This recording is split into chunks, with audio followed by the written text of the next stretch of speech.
Olá, meus irmãos, minhas irmãs, bom dia, boa tarde, boa noite. Não sei a hora que você vai estar vendo este vídeo. No vídeo de hoje, eu vou abordar com vocês um assunto bem interessante e que as pessoas às vezes têm muita dúvida. Às vezes elas até praticam, mas têm muita dúvida, que é o momento da incorporação. É o momento onde o médium recebe a influência direta de uma entidade, de um espírito, para estar realmente e efetivamente incorporado. Nos dias atuais, nós encontramos raramente aqueles médiuns que são inconscientes. Muito raro nós encontrarmos um médium que ele está totalmente inconsciente, ou seja, ele não tem participação em nenhum momento daquela incorporação. Na maioria dos casos, nós entendemos e sabemos que as incorporações ela acontece de forma metade-metade. O espírito incorpora na pessoa, ele irradia a sua energia na pessoa, mas o médium, ele continua consciente do que está acontecendo à sua volta.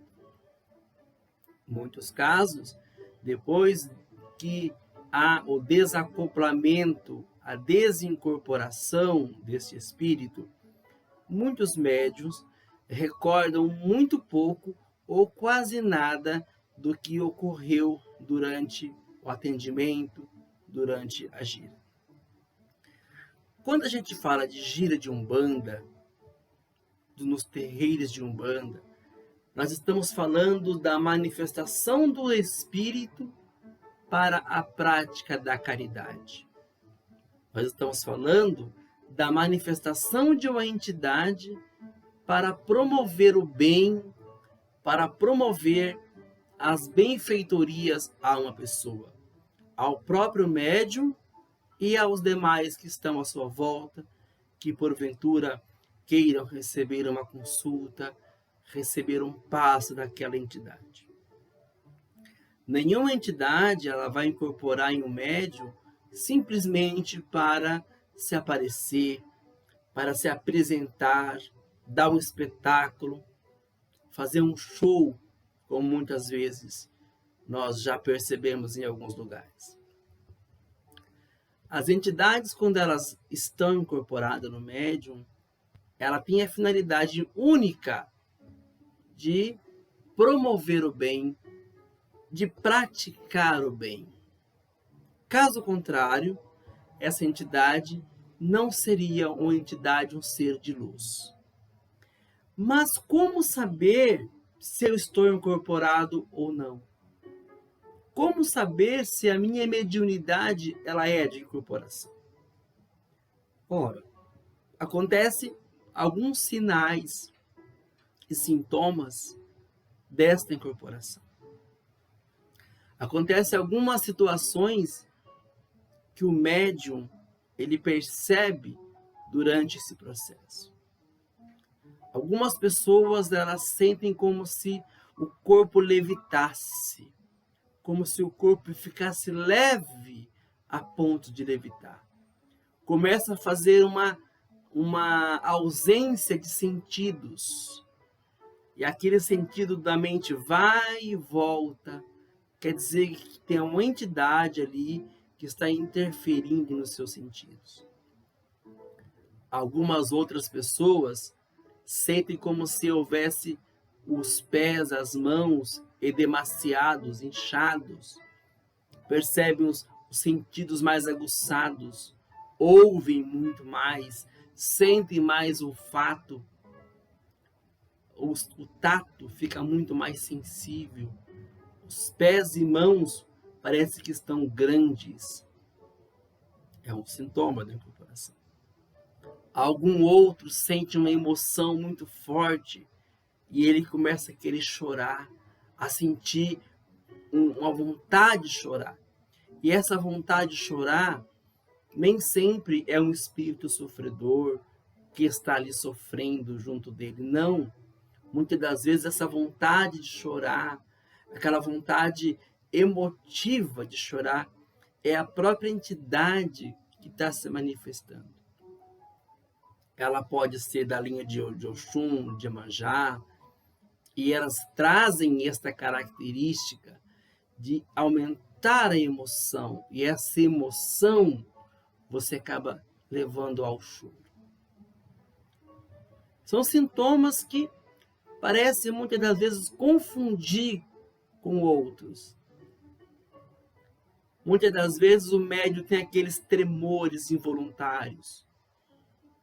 É sinal de que está se aproximando dele uma entidade.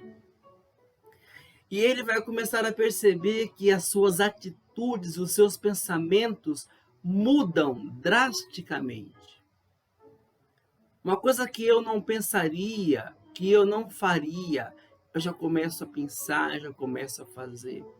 Influenciado por aquela entidade, influenciado por aqueles espíritos. Quando Allan Kardec perguntou para os espíritos se eles tinham influências em nossas vidas, as respostas dos espíritos superiores foram: sempre, de um modo geral, são eles quem vos conduzem. Então, de uma forma geral, todas as pessoas são influenciadas pelos espíritos superiores, pelos espíritos amorosos, pelos espíritos vindo da parte de Deus, como disse o apóstolo João: não creais a todos os espíritos, mas fazer prova se ele vem de Deus ou não.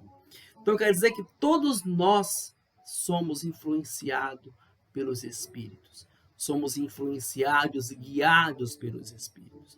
Basta nós darmos lugar, darmos ouvidos, como disse Jesus: quem tem ouvidos para ouvir, ouça. Então, quando nós damos ouvido às entidades, nós temos essa comunicação mais próxima de nós. E tem aqueles médiuns que não vão incorporar.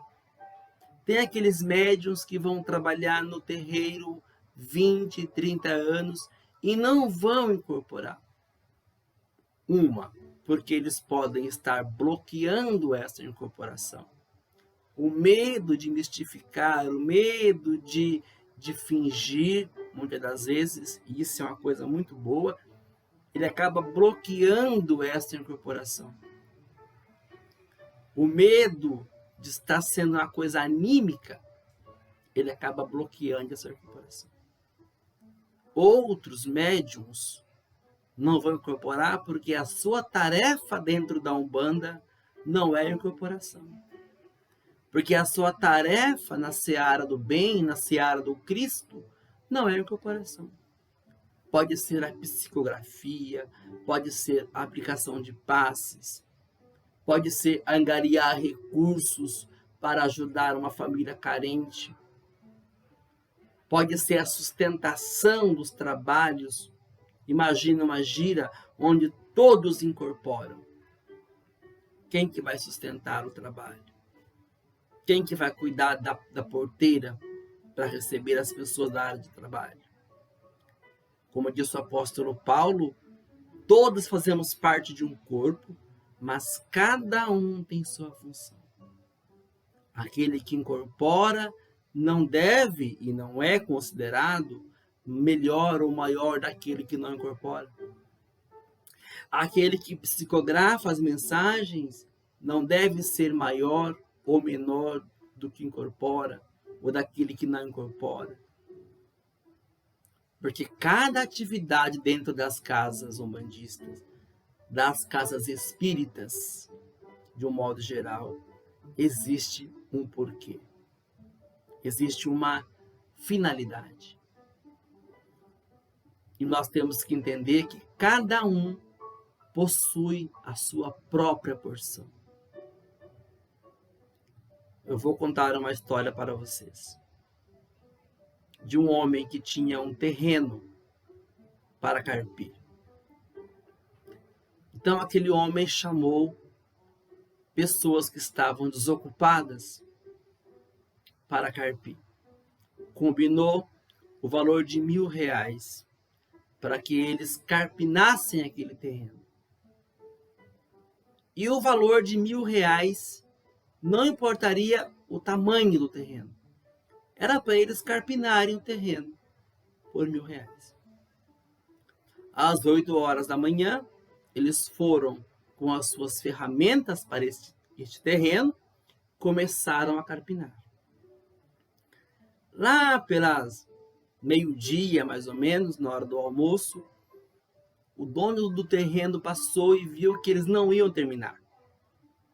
Então ele chamou mais 2 pessoas para ajudar na tarefa e ofereceu-lhes mais R$ 1.000 para ajudar. E lá pelas 4 da tarde, ele voltou aonde estava ali o terreno para carpir. Ele notou que eles também não iriam terminar em 4 pessoas. Então ele chamou mais 2 para que eles dessem conta do trabalho até às 17 horas. Terminaram os trabalhos e eles foram receber o pagamento. Então o dono do terreno lhe ofereceu R$ 1.000 àqueles que chegaram às 8 da manhã. R$ 1.000 àqueles outros 2 que chegaram ao meio-dia. E mais R$ 1.000 àqueles outros 2 que chegaram às 17 horas. Se você olhar com os olhares humanos, você vai perceber que houve uma injustiça. Porque quem trabalhou das 8 da manhã até as 17 horas recebeu R$ 1.000. Quem trabalhou do meio-dia às 17 também recebeu R$ 1.000. E aqueles que entraram quase no finalzinho da tarefa, no final recebeu os R$ 1.000. Essa história está no Evangelho de Jesus, chamado de Os Trabalhadores da Última Hora. Ele ilustrou de uma maneira muito bonita que ninguém receberá mais pelo trabalho realizado. Que ninguém tem mais importância do que o outro. O salário é o mesmo para todos que trabalham na seara do Cristo. Ele nos deixou este belo exemplo no Evangelho, para que houvesse o entendimento de que ninguém é mais do que ninguém. Que ninguém tem autorização de se achar melhor do que o outro. Porque quem vai recompensar os trabalhadores da seara não é o dirigente da casa, não é o ogã da casa, não é ninguém. Quem vai recompensar o seu trabalho, né, dentro da casa umbandista, dentro da casa espírita, é o próprio Deus. É o dono da obra, é o dono da seara. Ele que vai recompensar cada um pela tarefa que foi realizada. Então, muitas das vezes, nós temos que pensar com os olhares humanos, com o olhar de humanidade, entendendo que nós somos iguais a todo mundo. Temos muitas qualidades, mas também temos muitas imperfeições que cabe a nós melhorarmos a cada dia. O trabalho na mediunidade, o trabalho na casa espiritualista, só serve para uma coisa: prestar a caridade e se auto-evoluir. Como pode o homem melhorar-se e ele continuar escapando das inclinações más? Perguntou Allan Kardec aos espíritos. E eles responderam: Um sábio da antiguidade já vos disse: conhece-te a ti mesmo. Este sábio era Sócrates, né?